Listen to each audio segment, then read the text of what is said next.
Thank you, LK Videos. Somehow I forgot about Bronzy and the book Legion. If you don't know what I'm talking about, in the last video I asked what was the deal with the two large psychers. Why were they so built? I didn't know, so threw it out there. So see if anybody comes back with an idea of their own.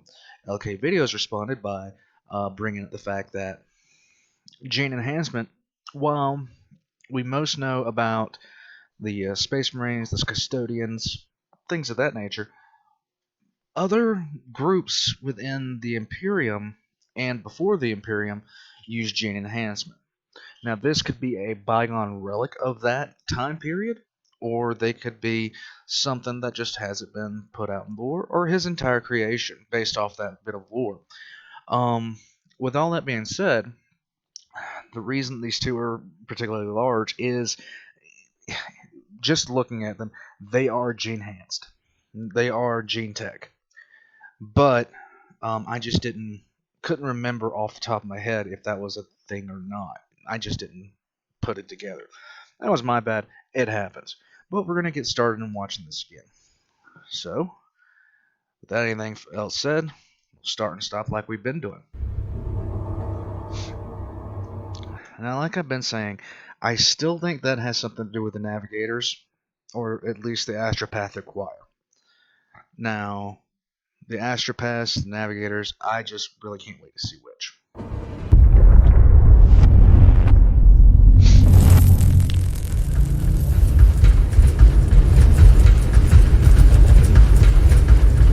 Now, here's something about these two. The thing in their hand, that reminds me of a shock prod.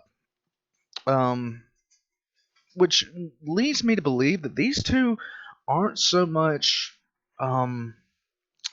commanders as they were slave drivers. Just to kind of explain that, the fact that they're using what appears to be shock prods or whips, as in the last episode, these two don't seem to be as much the commanders of the group rather than two enforcers more than anything. But that being said, could be wrong about that, but they don't use these as weapons, it doesn't seem.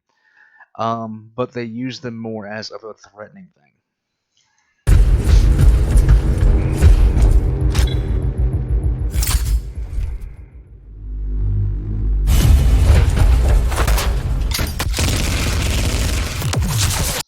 And here is one of the best examples of the munitions. Period. Okay. One thing about the bolt gun, when I saw this scene for the first time, it blew me away because typically you don't see this. You don't see how this works.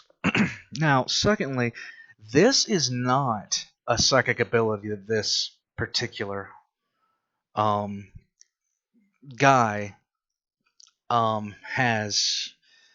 Okay, let me rearrange that. Some people might think that this is a force field. No, this is a psychic ability called a kind shield. Now, basically, he has to concentrate on it, and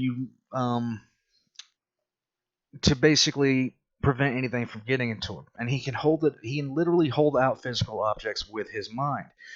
And different psychers can do this to varying degrees. Now, while this might seem just outrageous, just seeing it like this, the one thing to be perfectly aware of is that while they seem powerful, this is nothing compared to some of the other psychers that go around. These guys will be considered probably middling psychers. I'm going to hit play on this. Now, this is being held entirely by his mind. This is not some sort of force field that's being projected by any kind of equipment that he has. So he is directing his mental energy out in the form of this shield called the Kind Shield. And it's pretty much stopping these. Now, the bolt shells in this, I have been waiting for somebody to show something similar to this, but this is the first time I've actually seen it. You can actually see the propellant behind these. And were they to keep on going, some of these things move faster than, well, they break the sound barrier. And my dog is acting crazy. 1 second. Heretic. Stop it.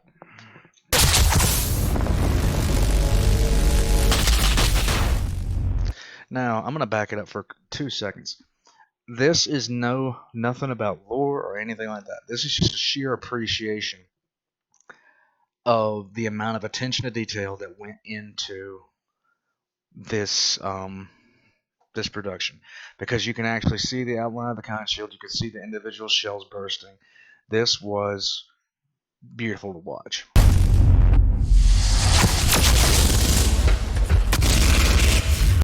Now, one thing to notice is the tactics that they're using. They're trying to use distracting tactics, and even this guy is a distraction. Now, here is one thing that I do have a slight problem with. Now, we know what it's like to have somebody running. Now, the weight, the strength, everything like that, the Space Marines capable of. The Space Marines are capable of running almost 50 miles an hour. Their stride is in a full sprint would be far different than this, much longer, much more progressed. But still, if I've watched all this, seen all this detail, and this is my only complaint, I consider myself happy.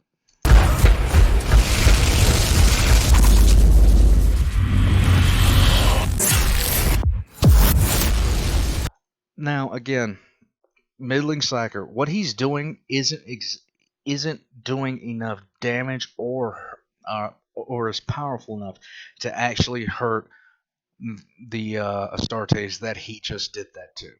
It's more of a, if they were humans, yes, it would have probably hurt or killed them, but this just becomes a mere inconvenience. Plasma gun.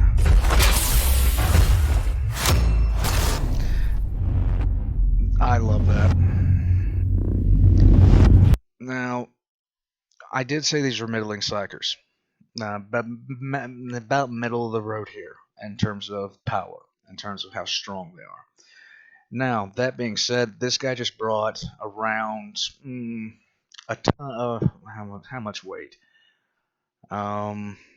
Probably an 800-pound person and close to a ton of armor to a dead stop. That's fucking impressive.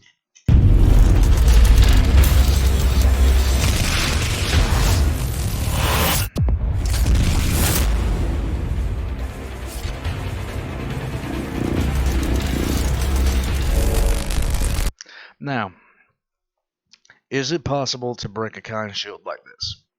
Yes. The fact that he's able to do it in this manner shows that these guys aren't as strong. Even though they do appear very, very strong, they are not as strong as other threats could be. That's beautiful. That is intense, and I'm just going to leave that there.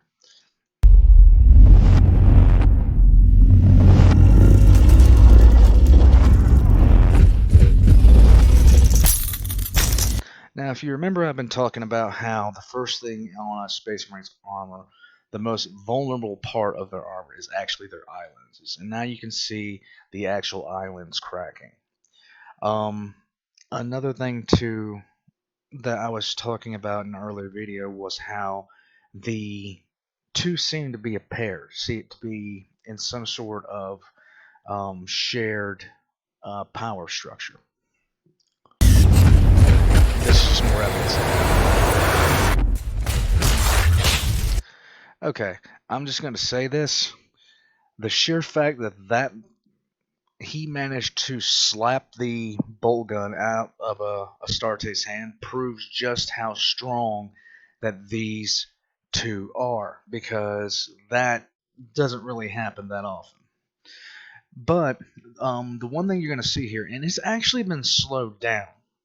It's been slowed down to show the amount of things that are happening at the same time, which I can appreciate. But when you're dealing with how quickly they can process things that have happened, as far as the Astartes goes, how quickly they can process changing battlefield situations, things that have happened, changing equipment. things like that. It's kind of hard to wrap your head around. In some of the novels, it has been put out how quickly they can assess different things that are happening on the battlefield. Um, in one, in one of the best examples that I've seen is um, a space marine turned around and found somebody standing behind him. In basically the span of a split second, he had already figured out what path to take. He had already dismissed three options. He had already figured out how many bolt shells it was going to take to kill the target, where he was going to shoot him, how much time it was going to take to do it, and how much ammo expenditure he had, how much ammo expenditure would it would take, and why he shouldn't do any number of things. He had figured that out. It was a page and a half long of a description of this decision making process, and it all took place within a nanosecond. But this has been slowed down because you can see how fast. I mean, I just told you how fast they can actually run. So in the span of this guy's arm range, all this stuff happens while this space marine is moving at the speed that he's moving. Now, the reason I was thinking they had some sort of shared power was because as soon as the one died, the other ones was I don't know if he was hurt, distracted, or the psychic backlash was hit him. And then as soon as it happens, they're gone.